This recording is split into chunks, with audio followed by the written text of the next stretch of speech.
자, 한 주간의 축구 이야기를 해보는 시간, 주간 축덕 시간이 돌아왔습니다. 안녕하세요. 네, 풋볼비즈의 운호입니다. 이번 주는 정말 그 어느 때보다도 뜨거웠던 더비 위켄드였습니다.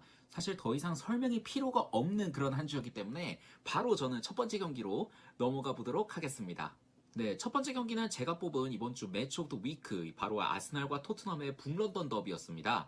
아스날의 홈은 이제 에미레이츠 스타디움에서 펼쳐졌던 올 시즌 첫 번째 북런던 더비였고요. 아스날이 이제 4대2 승리를 거두면서 토트넘은 5위로 밀려나고 이제 아스날이 4위로 올라가게 되었습니다. 티피컬 더비가 아니었나 그렇게 한번 생각해 보는데요.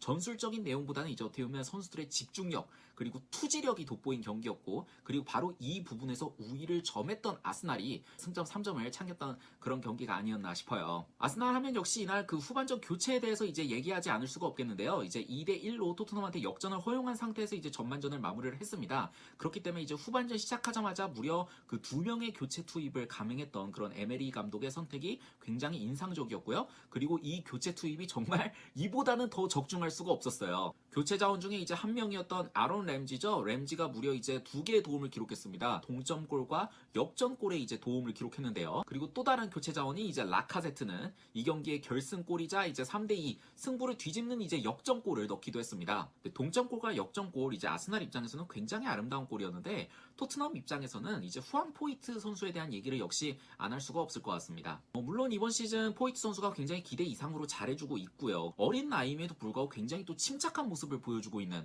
그런 포이트 선수거든요. 근데 역시 이제 이런 북런던 더비는 뭐 맨시티전, 첼시전, 리버풀전 이런 경기하고는 또 차원이 다른 또 스케일이기 때문에 조금 더 포체티노 감독이 스타팅 라인업을 좀 더 신중하게 짰어야 하지 않나 이런 생각이 좀 들어요. 그 알더바이레트 선수가 이제 북런던 더비 이전에 이제 프리미어 리그에서는 8경기 연속 풀타임이었고요. 또 챔피언스 리그에서도 최근 4경기, 조별 예선 4경기를 모두 풀타임을 소화했다고 합니다. 그렇다 하더라도 이 경기는 놓치면 안 되죠. 이 경기는 그 다음 경기가 토트넘이 이제 그 사우스햄튼하고 이제 홈 경기거든요. 차라리 그 경기를 쉬게 해줘야지. 이 경기는 어떻게 보면 알더바이레트가 참 빠질 수가 없는 경기였는데 토트넘 입장에서는 좀 그 부분이 가장 아쉽지 않나 생각합니다. 그 아직까지 재계약을 하지 않으면서 겨울 이적 시장에서 이적도 계속 거론이 되고 있는 알더바이레트인데요.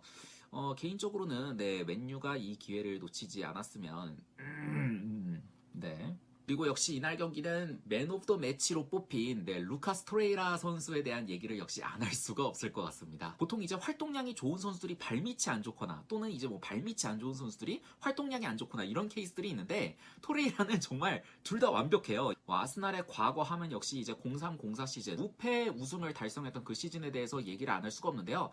그때하고 비교할 때 약간 좀 피지컬적으로는 좀 많이 다운이 됐다고 볼 수 있는데 그래도 약간 그때 그 시절의 아스날을 뭔가 연상시키게 만드는 그런 선수들의 뭔가 단합력과 투지를 볼 수 있는 그런 경기가 아니었나. 토레이라하고 자카 이 미드필드 조합이 이 투지면에선 정말 최고인 것 같아요. 개인적으로는 이제 토레이라하고 자카 아래에서 좀 뛸 수 있는 그 한 명의 미드필더가 더 있었으면 좋겠어요. 물론 이제 귀엔두시가 그 선수가 될 수도 있고 조금 더 그 수비형 미드필더로서 토레이라하고 자카에게 조금 더 그 전진성을 줄 수 있는 그런 미드필더가 한 명이 더 추가적으로 생겼으면 좋겠습니다. 다음은 또 다른 이제 프리미어리그 더비 경기로 넘어가 보도록 하겠습니다. 바로 머지사이드 더비, 리버풀과 에버튼의 경기가 또 있었죠.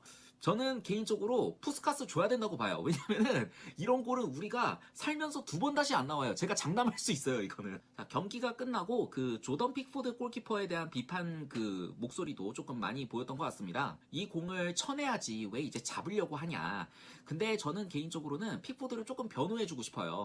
왜냐하면 공이 사실 그 일반적인 포물선을 그린 게 아니라 거의 조금 어떻게 보면 위에서 떨어지는 그런 공이었기 때문에 쳐내기가 저는 개인적으로 상당히 좀 까다로웠다고 생각하거든요. 크로스바 상단 부분, 약간 뭐 어떻게 보면 정수리라고 해야 될까요? 크로스바의 정수리, 이 부분을 거의 마치 90도 각도로 이제 정확히 때렸기 때문에 키퍼로서는 어떻게 보면 약간 그 순간 찰나의 순간에 이거 쳐내야 돼? 말아야 돼? 약간 이런 생각이 들 수도 있어요. 이거는 사실 그 프로 정식과는 상관없이 사람이라면 당연히 드는 생각들이거든요. 그만큼 사실 정말 그 기상천외한 골, 이제 어떻게 보면 영어로는 이제 프리골이라고 하는데 그 정말 우리 생애에 2번 다시 없을 그 골이 나왔기 때문에 저는 개인적으로 픽포드 골키퍼를 좀 위로해주고 싶습니다. 에버튼한테 사실 이 골이 더 아쉬웠던 거는 아무래도 이날 경기를 워낙 잘해서였기 때문인 것 같아요. 근데 저는 사실 에버튼이 뭔가 잘하고 있을 때에도 뭐 불안했어요. 왜냐면 에버튼이 참 그 머지사이드 더비 전체적으로 좀 그렇지만 특히 안필드 원정을 갈 때는 뭔가 전체적으로 선수들이 좀 주눅이 들어 보여요. 히찰리송하고 이제 안드레 고메시 이 두 선수를 제외하면 저는 전체적으로 좀 뭔가 팀이 그렇게 보였던 것 같아요. 안드레 고메시는 사실 이 경기가 아마 무승부로만 갔어도 이날 경기에 맨 오브 더 매치가 그 반다이크 대신에 안드레 고메시가 타지 않았을까라는 그런 생각이 들 정도였습니다. 뭐 이 선수는 발렌시아급이다, 에버튼급이다, 뭐 이렇게 저는 분류하기보다는 정말 좋은 선수지만 바르셀로나가 고메스한테 맞지 않는 옷이었다. 저는 이렇게 좀 생각을 하고 싶고요. 그리고 프리미어리그와 같이 뭔가 빠르고 투박한 경기 스타일에 또 워낙 또 잘 어울리는 그런 선수라고 저는 또 보고 싶네요. 네, 다음은 주간 축덕의 하이라이트죠. 네, 오늘의 맹구입니다. 그 농구 좋아하시는 분은 아마 그 샥틴 풀이라는 이 코너를 아실 텐데요. 그 샤킬 오닐이 소개하는 2주의 탑5 NBA에서 일어난 멍청한 플레이들을 이제 소개하는 그런 시간입니다. EPL에도 이 코너가 있었다면 아마 탑5 모두를 맨유가 차지하지 않았을까. 그거 있잖아요. 빠밤빠밤빰빰 약간 뭔가 이런 게 나올 것 같은 그런 경기력이었습니다. 맨유는 이제 백3를 선택했습니다. 그 스몰링, 바이, 린델로프, 로호 무려 4명의 1군 센터백들이 부상이었기 때문에 필 존스가 유일한 센터백 옵션이었고요. 3백으로 존스를 가운데 그리고 좌우에 마티치하고 맥토미니를 배치했던 맨유였습니다. 2009년도였는데요. 풀럼 원정을 가서 3대0 대패를 당했던 경기였는데 당시에도 맨유 수비수가 줄부상이었어요. 뭐 비리치, 퍼디난드, 브라운, 오셰이 그리고 이제 당시 유스 출신이었던 에반스까지 이제 부상을 당했던 그런 상황이었는데요. 때문에 퍼거슨 감독도 당시에 이제 3백을 선택했었어요. 3백 라인이 무려 플래처, 캐릭, 들라이트였습니다. 이제 경기 후에 앨런 헨스농이 이제 이런 멘트를 남겨요. 수비적으로 이제 지옥행 열차를 타는 4가지 단계가 있다. 첫 번째는 4백에서 1군 센터백이 미드필더와 함께 호흡을 맞출 때. 두 번째는 4백에서 1군 미드필더들이 유스 선수들과 호흡을 맞출 때, 세 번째는 3백으로 변형한 다음에 1군 센터백이 미드필더와 호흡을 맞출 때, 그리고 마지막 네 번째는 3백으로 변형한 다음에 1군 미드필더들이 유스 선수들과 호흡을 맞출 때입니다.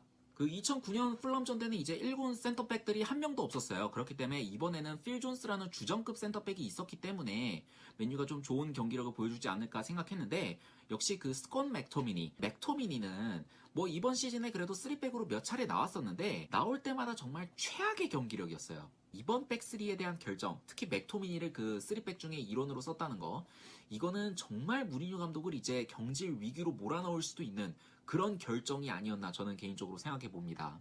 물론 결과는 쪽인 얘기지만 마티치, 필 존스, 포그바 이렇게 3백으로 나왔으면 차라리 더 좋았을 거예요. 그리고 미드필더에 에레라하고 이제 뭐 프레드 이렇게 기용하면서 말이죠. 뭐 맨유가 이번 시즌 사실 어디까지 갈지는 저도 잘 모르겠어요. 진짜 이제 모르겠는데 사우스햄튼전은 정말 이거 탑4 못 들겠다 라는 생각이 처음으로 들었던 이번 시즌 경기가 아니었나 생각해 봅니다.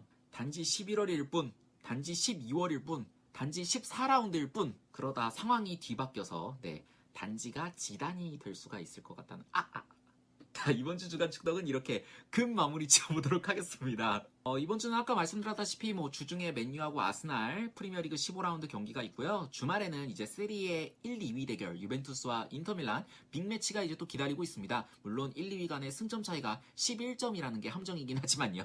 프리미어리그 주말 경기는 이제 사리 감독의 첼시와 패배 맨시티, 커뮤니티 쉴드 이후로 정말 오랜만에 맞대결을 펼치게 되고요. 어떤 흥미진진한 경기들이 우리를 기다리고 있을지 저는 다음 주 주간 축덕으로 돌아오도록 하겠습니다.